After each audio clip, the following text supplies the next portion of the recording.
Hello students, कल्पना educational classes में आप सभी बच्चों का बहुत बहुत स्वागत है।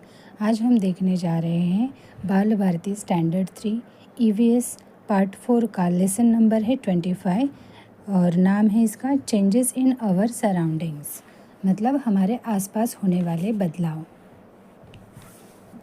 अभी यहाँ पे देखो दो पिक्चर दिखाई दे रहे हैं हमें। एक में सन दिखाई दे रहा है फर्स्ट वन में, और सेकंड जो पिक्चर है उसमें मून दिखाई दे रहा है। दोनों पिक्चर है वो एक ही जगह की पिक्चर है, लेकिन एक में दिन है, ये हमें कैसे पता चल रहा है? सन के वजह से। और दूसरे पिक्चर में आप लोग देख पा रहे हैं, देखो यहाँ पे मून है और ये आपको पता चल रहा है कि ये रात का समय है। अभी देखते हैं क्या दिया है। We can see things around us clearly during the day. Why can't we see them clearly at night? हमें दिन में हमारे आसपास जो भी थिंग्स होती है वह क्लियरली हम देख पाते हैं, लेकिन वही थिंग्स हम रात में क्लियरली क्यों नहीं देख पाते हैं? तो अभी देखते हैं आगे क्या दिया है। During the day, we get sunlight. That is why we can see the things around us clearly. It grows dark after sunset. There is not enough light. We see the stars in the sky at night, but we don't see the things around us clearly. Day and night affect living things. अभी देखो बच्चों, दिन में हम sunlight, सूरज की जो रोशनी मिलती है, सनलाइट मतलब सूरज की रोशनी, वो हमें मिलती है, इसलिए हम अपने आसपास की सारी चीज़ें क्लियरली देख पाते हैं।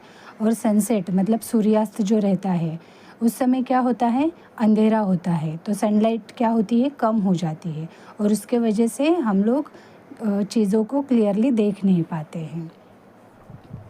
और आकाश में जो है वो तारे हमें दिखते हैं, लेकिन हम हमारे आसपास की चीज़ें क्लियरली नहीं देख पाते हैं।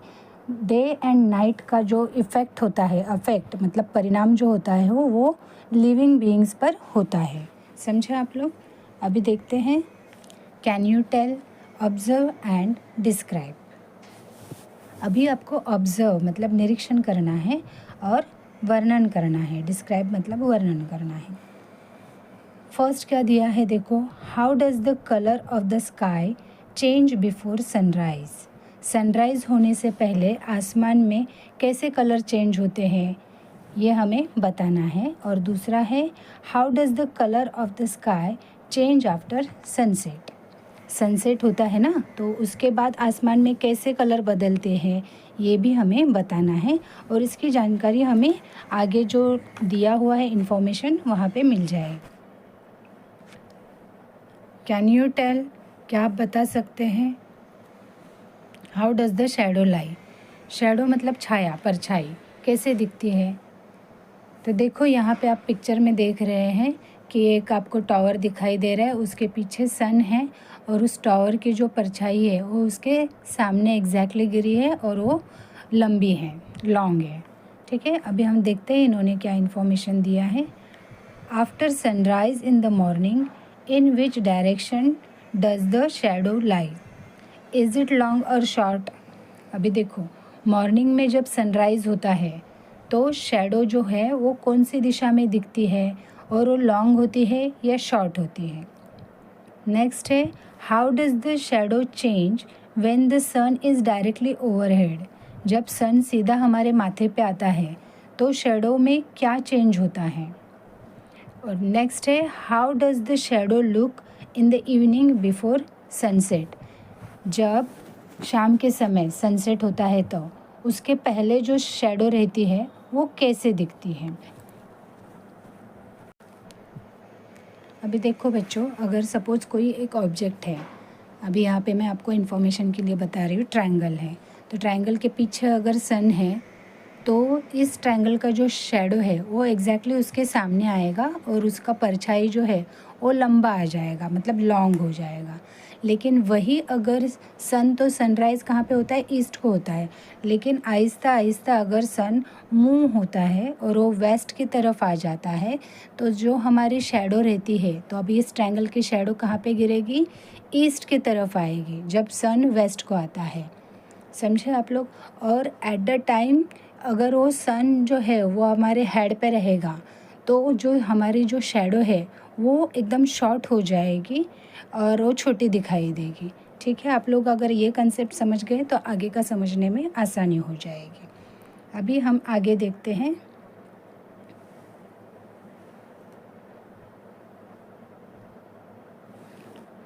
लॉन्ग शैडोज, शॉर्ट शैडोज, मतलब लंबी शैडो और छोटी शॉर्ट शैडोज, इनके बारे में थोड़ा सा एक्सप्लेनेशन डीप में दिया है। In the morning, the sun rises in the east. Before the sun rises, we can see various shades of colors in the sky to the east. When the sun rises, its light is soft. The shadows fall to the west and they are long. अभी morning में जो sunrise होता है वो कहाँ पे होता है? ईस्ट में होता है। सनराइज़ होने से पहले आसमान में अलग अलग मतलब वेरियस टाइप के शेड्स आ जाते हैं कलर्स के, जो कि ईस्ट दिशा में होते हैं और हमें सुबह सुबह वो दिखाई देते हैं। सनराइज़ होता है तब क्या होता है? मॉर्निंग में लाइट जो रहती है वो सॉफ्ट रहती है, हल्की हल्की लाइट रहती है ना, मतलब जो सूरज की किरणें रहती है वो एकदम हल्की रहती है और उसे हम लोग क्या कहते हैं? सुनहरी धूप भी कहते हैं। शैडोज़ जो होती है वो वेस्ट में गिरती है और वह लॉन्ग हो जाती है। जैसे कि अभी हमने ट्रायंगल का एग्जाम्पल दिया था तो वो यही है, इसका एक्सप्लेनेशन वैसा ही है। अभी आगे देखते हैं क्या दिया है इन्होंने। The sun gradually begins moving higher in the sky, shadows become shorter. When the sun is directly overhead, shadows are very short. जैसे कि सन देखो धीरे धीरे ऊपर सरकने लगता है तो उसकी शैडो जो होती है वो शॉर्ट होने लगती है, और जैसे ही सन डायरेक्टली हमारे सर के ऊपर आता है तो वो जो शैडो रहती है वो बहुत ही शॉर्ट हो जाती है। आगे देखिए क्या है। The sun slowly begins shifting to the west, the shadows being moving to the east and become longer. After the sunsets, various shades of colors are seen in the sky to the west. सन धीरे धीरे waste मतलब पश्चिम दिशा में सरकने लगता है तो shadow जो रहती है वो ईस्ट मतलब पूर्व दिशा से सरकने लगती है और वो लॉन्गर भी होती जाती है। सनसेट के बाद जब सनसेट होता है तो क्या होता है? उसकी वेस्ट में पश्चिम दिशा में आकाश में हमें वेरियस शेड्स ऑफ कलर्स भी दिखाई देते हैं। Eight other times the sky is blue, और बाकी के जो समय रहता है मतलब मॉर्निंग का और शाम का ये समय छोड़ के तो बाकी समय स्काई कैसे रहता है? ब्लू रहता है। अब आगे देखते हैं। Do you know People specially go to see the sunset at scenic places. Mahabaleshwar in Satara district is a famous hill station. A spot in Mahabaleshwar is very well known for its view of the sunset. अभी देखो बच्चों क्या होता है कि जो बहुत सारे लोग रहते हैं ना वो सुंदर सुंदर जगह पे जाना पसंद कर देते हैं। वैसे ही सनसेट देखने के लिए लोग बहुत दूर दूर से सुंदर जगह पे जाते हैं। वैसे ही एक सतारा डिस्ट्रिक्ट में महाबलेश्वर नाम का हिल स्टेशन है तो वो बहुत फेमस है। वहाँ पे ठंड भी ज़्यादा रहती है, वहाँ की हवा ठंडी रहती है, इसलिए लोग वहाँ जाना पसंद करते हैं। और वहाँ पे जो एक पॉइंट है उसे कहा जाता है कि सनसेट व्यू पॉइंट, वो जो है वो बहुत ही फेमस है और वहाँ पे सूर्यास्त देखने की एक जगह बनाई गई है सनसेट व्यू पॉइंट, उसे लोग देखने के लिए स्पेशली वहाँ पे जाते हैं। Tourist visiting Mahabaleshwar make it a point to visit to sunset point in the evening to experience the spectacular sunset. अभी महाबलेश्वर गए हुए जितने भी टूरिस्ट रहते हैं वो शाम के समय उसी जगह विज़िट करने के लिए जाते हैं, घूमने के लिए जाते हैं वहाँ पे स्पेशली, और वहाँ का जो शानदार सूर्यास्त का अनुभव है वो ले लेते हैं। स्पेक्टेकुलर मतलब क्या? शानदार। तो ये स्पेक्टेकुलर सनसेट रहता है वो देखने के लिए वहाँ पे जाते हैं। यहाँ पे आप पिक्चर में भी देख पा रहे हैं कि कितना सुंदर यहाँ पे सनसेट दिखाई दे रहा है ना। तो ऐसे जगह पे लोग स्पेशली विज़िट करने के लिए जाते हैं। अभी आगे हम देखते हैं, from dawn to night time. Dawn मतलब क्या रहता है, भोर, मतलब सुबह, एकदम अर्ली इन द मॉर्निंग का जो समय रहता है उसे हम भोर कहते हैं। तो भोर से लेके रात के समय तक, ये हेडिंग है उसका। और आगे देखते हैं क्या दिया है। Birds are the first to sense the end of the night, their tripping begins from early dawn. If there is a rooster nearby, you can hear it crow. अभी देखो बच्चों कि जो सुबह का समय रहता है, तो सबसे पहले रात ख़त्म हो रही है, इसका जो सेंस रहता है, सेंस मतलब जो समझ रहती है, वो समझ सबसे पहले किसको होती है, बर्ड्स को होती है। उनकी ट्रिपिंग से ही शुरुआत हो जाती है डॉन में। मतलब सुबह सुबह आप अगर कभी बहुत जल्दी उठते हो तो आपको पता चलेगा, सबसे पहले आप लोगों को बर्ड्स की आवाज़ सुनाई देती है। अभी नज़दीक में अगर मुर्गा, रूस्टर, रूस्टर मतलब क्या रहता है, मुर्गा, वो अगर रहेगा आपके आसपास में तो आपको सुबह सुबह कुकड़ू कू की भी आवाज़ सुनाई देती है। नेक्स्ट क्या दिया है देखो, the birds leave their nest, they start flying in flocks and begin to search for food. अभी जो बर्ड्स है वो अपने नेस्ट से सुबह सुबह बाहर निकलते हैं, और वो कैसे, फ्लॉक में बाहर निकलते हैं। फ्लॉक मतलब क्या आप लोग को पता है, झुंड, झुंड से उड़ते हैं। यहाँ पे आप पिक्चर में भी देख पा रहे हैं कि कितने सारे बर्ड्स एक साथ सुबह सुबह उड़ के बाहर निकले हैं, है ना। तो सुबह वो ऐसे झुंड से बाहर उड़ना शुरू कर देते हैं। और वो किसके लिए उड़ते हैं आपको पता है, वो अपना फूड ढूंढने के लिए उनकी शुरुआत हो जाती है। तो ऐसे वो सुबह के समय बाहर निकलते हैं। अभी आगे देखते हैं क्या है।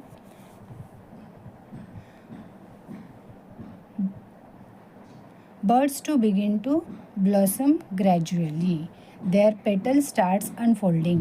The flowers have sweet nectar. Bees come to collect it. Butterflies, beetles and other insects start hovering around the flowers. अभी ग्रेजुअली, ग्रेजुअली मतलब क्या, धीरे धीरे, धीरे धीरे जो कलियाँ रहती है ना, फूल बनने से पहले जो बर्ड रहता है उसे कलियाँ कहते हैं ना हम लोग। तो वो कलियाँ जो रहती है वो खिलना शुरू हो जाता है उनका, वो ब्लॉसम हो जाती है सुबह सुबह। उनकी जो पंखुड़ियाँ मतलब जो पेटल्स रहते हैं वो भी खिल जाते हैं। फूलों में जो एक स्वीट नेक्टर रहता है, आप लोगों को पता है नेक्टर के बारे में, तो वो सब जमा करने के लिए वहाँ पे बीज आ जाती है। बीज मतलब कौन, मधुमक्खी आने लगती है। बटरफ्लाइज, बेटल्स और अदर इंसेक्ट्स भी रहते हैं, वो फूलों पे हावरिंग, हावरिंग मतलब मंडराना शुरू कर देते हैं। जहाँ पे फूल रहता है वहाँ पे आपने बहुत सारे ऐसे इंसेक्ट्स बहुत बार देखे भी रहेंगे, है ना। People around us set themselves to work too, we also get ready to go to school. अपने आसपास के लोग जो रहते हैं वो सुबह सुबह ही अपना काम करना शुरू कर देते हैं। यहाँ पे आप पिक्चर में भी देख पा रहे हैं कि एक अंकल है ठेले वाले, वो अपना सामान बेचने के लिए बाहर निकले हैं। और फूल है उसके ऊपर, जैसे अभी हमने एक्सप्लेन किया, बटरफ्लाइज और ऐसे बहुत सारे इंसेक्ट्स है, वो नेक्टर लेने के लिए वहाँ पे आ जाते हैं। वैसे ही हम लोग भी स्कूल जाने के लिए निकल पड़ते हैं सुबह सुबह। तो ऐसे सब लोगों का काम शुरू होता है अर्ली इन द मॉर्निंग से। ओके बच्चों, अभी देखो बच्चों, अभी हम देखते हैं पहले न्यू टर्म्स। न्यू टर्म्स में अभी 2 टर्म्स आपको दिए हैं, रूमिनेशन एंड नॉक्टर्नल। तो रूमिनेशन का मीनिंग पहले देखते हैं, फिर आपको आगे का लेसन समझने में आसानी होगी। Some animals graze until their stomachs are full. Later they bring back the solid food into their mouth again, a little at a time, and chew it. Then they swallow the chewed food a second time. This is called rumination or chewing cud. Rumination helps them to digest their food properly. Cows and buffaloes are animals that ruminate. अभी देखो बच्चों, आपको पता है जो भैंस और ये गाय रहते हैं, ऐसे जो एनिमल्स रहते हैं, बहुत बार आपने देखा भी रहेगा कि वो बार बार अगर आप देखोगे उनको तो वो अपना मुंह हिलाते, मतलब कुछ चबा रहे ऐसे आपको दिखता रहेगा।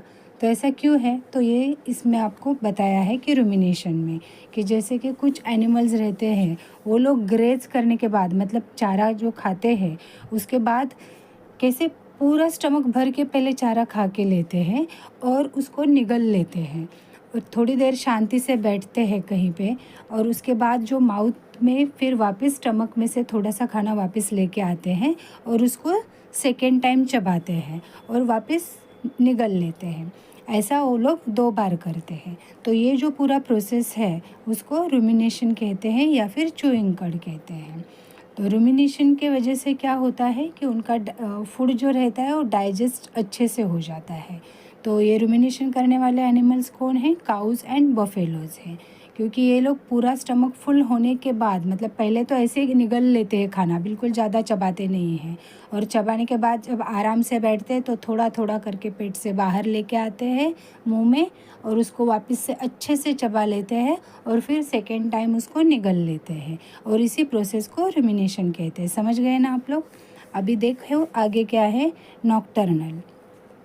नॉक्टर्नल का मीनिंग होता है निशाचर। निशा मतलब रात रहता है और चर मतलब रात में चलने वाले। ये सिंपल मीनिंग रहता है अपने लैंग्वेज में। अभी आगे एक्सप्लेनेशन देखते हैं इसका क्या दिया हुआ है।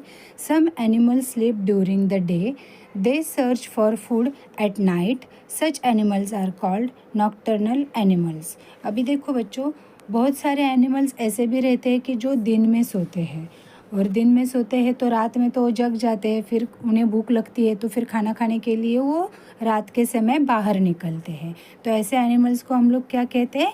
नॉक्टर्नल एनिमल्स, मतलब निशाचर प्राणी। तो यहाँ पे आप नीचे देख सकते हैं पिक्चर में बैट दिया है और आउल दिया है, ये दोनों भी नॉक्टर्नल एनिमल हैं। और साथ ही यहाँ पे रात रानी का फ्लावर भी दिखाया है, क्योंकि ये रात रानी का जो फ्लावर है वो भी रात में ही खिलता है। अभी आगे देखते हैं। Cow hertz. काउ हर्ड्स मतलब चरवाहे। Cowherds take cows and buffaloes out to graze. Once their stomachs are full, they sit in a quiet place and ruminate. In the evening, the cattle return to their sheds. Flocks of birds return to their nests. We return home from school. अभी देखो, ये जो cow hertz मतलब जो चरवाहे रहते हैं वो अपने बफेलोज़ को और काउज़ को लेके चरने के लिए बाहर लेके जाते हैं, क्योंकि वो लोग भी पूरा दिन शेड के अंदर ही नहीं बैठ सकते, उन्हें दिन में थोड़ा टाइम तो बाहर लेके जाना ही पड़ता है। जैसे कि घास वगैरह ऐसे चराने के लिए हम लोग बोलते हैं, लेकिन ग्रेजिंग के लिए तो वो लोग बाहर जाते हैं, और उनका जब तक पेट पूरा नहीं भरता है तब तक वो लोग वहाँ पे जितना घास रहता है वो निगल लेते हैं, खा लेते हैं, और शांत ऐसी कोई जगह देख लेते हैं जैसे कि पेड़ के नीचे या फिर जहाँ पे छाया हो, ऐसी जगह पे वो लोग बैठ लेते हैं और रूमिनेट करते हैं। रूमिनेट का मतलब क्या, अभी हमने देखा ही है। तो ऐसे रूमिनेट करने के वजह से वो कूल रह के अपना खाना अच्छे से डाइजेस्ट कर लेते हैं। फिर शाम के समय वो सभी जितने भी कैटल्स रहते हैं, बफेलोज़, काउज़, ये सब अपने अपने शेड्स में वापस आ जाते हैं। वैसे भी बर्ड जो रहते हैं वो भी सुबह से निकले हुए रहते हैं, लेकिन जैसे ही शाम होती है तो वो पूरा जो फ्लॉक्स ऑफ बर्ड्स, जितने भी बर्ड्स रहते हैं वो अपने घर पे वापस आ जाते हैं, और हम भी स्कूल जाते हैं तो शाम के समय अपने घरों में वापस आ ही जाते हैं। अभी आगे देखते हैं। But some nocturnal animals set out to search for food after the sunsets. Moths, crickets, and glowworms are some such animals. Tigers, bats, and owls are also nocturnal animals. Ratrani, queen of the night, and Rajnigandha, tuberose, are flowers that bloom at night. अभी देखो बच्चों, ये तो हुए अभी पहले वाली हमने बात की थी, वो तो दिन में सब लोग बाहर पढ़ते हैं और शाम के समय घर वापस आते हैं उनके बारे में। लेकिन अभी कुछ एनिमल्स ऐसे रहते हैं, नॉक्टर्नल एनिमल्स मतलब निशाचर एनिमल्स, वो अपना फूड के सर्च के लिए सनसेट होने के बाद ही बाहर निकलते हैं। तो उसमें कौन से आते हैं? मॉथ्स मतलब पतंगा, जो इंसेक्ट्स रहते हैं ना वो, क्रिकेट्स एंड ग्लोवर्म्स आपको पता है, जुगनू जो रात में चमकते हैं। तो ऐसे भी एनिमल्स रहते हैं जो कि नॉक्टर्नल्स एनिमल्स कहे जाते हैं, और इनमें टाइगर्स भी आते हैं, बैट्स आते हैं, आउल्स आते हैं, है ना। तो इन एनिमल्स को भी नॉक्टर्नल एनिमल कहा जाता है। लेकिन प्लांट्स में, फ्लावर्स में भी आप देखोगे तो रात रानी को क्या कहते हैं इंग्लिश में? Queen of the night. और रजनीगंधा वो ट्यूबरोज कहलाई जाती है। तो ये जो फ्लावर्स है वो कब ब्लूम होते हैं? नाइट में ब्लूम होते हैं। और मैक्सिमम बाकी जो फ्लावर्स रहते हैं वो दिन में ब्लूम होते हैं, मतलब अर्ली इन द मॉर्निंग।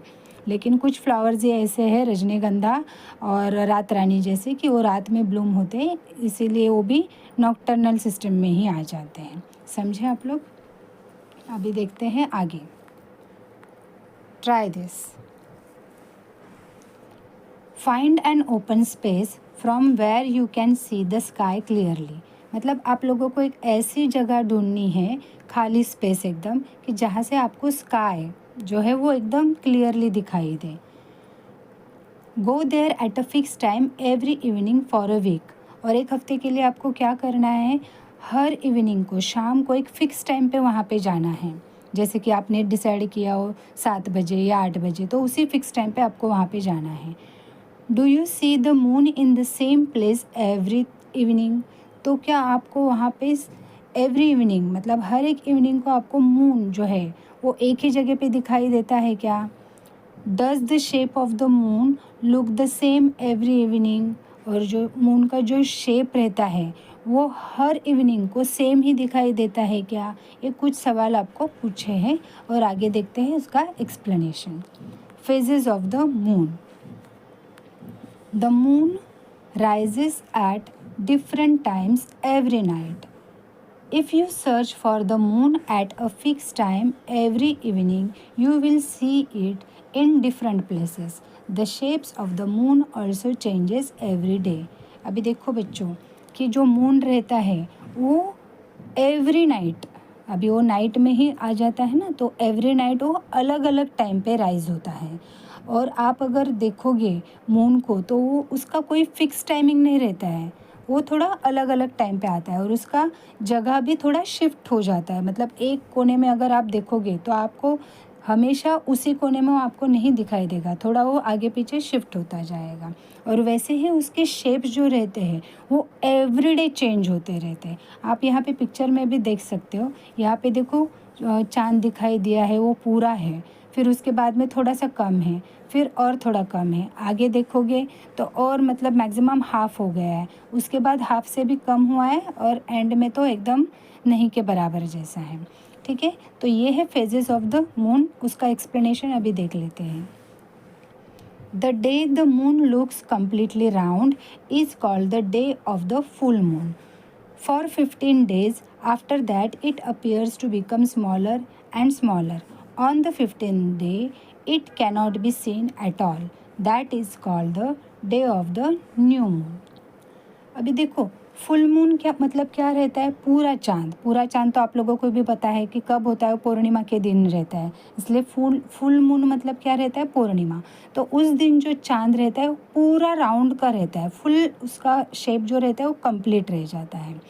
और उसके बाद 15 डे वो क्या होता है? थोड़ा थोड़ा कम कम कम ऐसे हो जाता है। आपने अभी ऊपर शेप देखे ना, उस हिसाब से थोड़ा कम, फिर वापस थोड़ा कम, ऐसे करते करते 15वें दिन तक तो एकदम ही वो कम हो जाता है। और लास्ट मतलब 15 डे को तो वो गायब ही हो जाता है, मतलब दिखता ही नहीं है।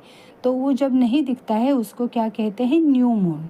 मतलब क्या रहता है? अमावस्या। अमावस्या के दिन वो बिल्कुल नहीं दिखता है ना, वैसे। अभी आगे देखो। After the day of the new moon, the moon appears to grow bigger and bigger for 15 days and is completely round again on the day of the next full moon. अभी ये जो चाँद का जो सिस्टम है, थोड़ा कम कम कम होते जाना और वापस बढ़ना, तो उसके बारे में इन्होंने दिया है कि जैसे अभी हमने ऊपर देखा था कि एक डे आता है 15 डे, कि वहाँ पे एक दिन वो बिल्कुल दिखता ही नहीं है, उसे न्यू मून कहा जाता है। और फिर न्यू मून के बाद क्या होता है? तो सेकेंड डे को वापस थोड़ा दिखना शुरू हो जाता है, जैसे कि हल्की सी उसकी लाइट जो रहती है वो दिखाई देती है। फिर उसके दूसरे दिन और थोड़ा ब्राइटनेस उसका दिखाई देता है, जो लाइट रहती है वो दिखाई देती है, थोड़ा बिग हो जाता है। फिर तीसरे दिन और बड़ा हो जाता है, वो दिख जाता है। तो ऐसे करते करते 15वें दिन में वापस वो पूरा दिखने लगता है, तो उसे हम लोग क्या कहते हैं? फुल मून या पूर्णिमा कहते हैं। Got it? The different shapes of the moon that we can see every day are called the phases of the moon. और इसी तरह से जो ये मून है उसके रोज़ रोज़ जो शेप्स बदलते हैं, इन सारे शेप्स को क्या कहा जाता है? Phases of the moon. ठीक है बच्चों, व्हाट वी हैव लर्न, अभी हमने क्या पढ़ा है ये इस लेसन में देख लेते हैं। When the sun rises there is light, then it is day. ये तो आपको पता है कि जब सनराइज़ होता है तो वहाँ पे उजाला होता है, लाइट होती है, तो फिर वो दिन होता है। And when the sun sets it becomes dark and it is night. और जब सनसेट होता है तो डार्क मतलब अंधेरा हो जाता है और वो क्या रहती है? नाइट रहती है। The sun rises in the east and sets in the west. अभी सन जो रहता है वो ऑलवेज कहाँ पे राइज होता है? ईस्ट दिशा में वो राइज हो जाता है, और सनसेट कहाँ पे हो जाता है? वेस्ट में हो जाता है। ये हमेशा का फिक्स है। The morning shadows fall to the west and are long. When the sun is directly overhead, shadows become very short. In the evening shadows become long and falls to the east. ये भी हमने पढ़ा है कि सुबह के समय जब शेडो गिरती है तो वो वेस्ट के तरफ गिरती है और वो लंबी भी रहती है। और जब सूरज हमारे सर पे रहता है एग्जैक्टली, तो शेडो कैसे रहती है? एकदम शॉर्ट रहती है। और इवनिंग के समय शेडो जो है वो ईस्ट की तरफ गिरती है और वो भी लंबी रहती है। समझे आप लोग? The daily routine of all living things is connected to day and night. अभी हमारे जितनी भी लिविंग थिंग्स है उनका जो भी डेली रूटीन है वो सब किसके साथ कनेक्टेड है? कनेक्टेड मतलब जुड़ा हुआ है। किसके साथ कनेक्टेड है? तो डे एंड नाइट के साथ जुड़ा हुआ है। The shapes of the moon and the time eight which it rises changes every day. अभी मून के जो शेप्स है वो हर टाइम पे, जैसे कि वो राइज होता है तो हर डे वो चेंज ही होते रहते हैं shapes. The different shapes of the moon are called the phases of the moon. और ये जो अलग अलग शेप्स हैं मून के, उन्हें क्या कहा जाता है? Phases of the moon. The day on which the moon is completely round is called the full moon day, and the day on which the moon cannot be seen is called the new moon day. अभी आप लोगों को पता ही है, जो complete round shape में जो moon रहता है उसे फुल मून डे कहा जाता है, और जिस दिन चांद बिल्कुल दिखाई नहीं देता है उस दिन को न्यू मून डे कहा जाता है। Always remember, all living things are connected to the cycle of the day and night. आप लोगों को पता ही है लिविंग थिंग्स का जो भी दिन और रात का साइकिल है वो कनेक्टेड है। ठीक है, किसके साथ? दिन और रात के साथ कनेक्टेड है। Therefore there must be regularity in your daily routine. इसीलिए आपका जो भी डेली रूटीन है वो सब कैसे होना चाहिए? एकदम परफेक्ट होना चाहिए। मतलब जिस समय का काम है वो उसी समय करना चाहिए। मतलब जो दिन के करने के काम है वो दिन में ही आपको करने चाहिए, उन्हें रात पे ढकेल के नहीं चलेगा। इस तरह से ये लेसन आज का आपका पूरा हो गया है। Thank you.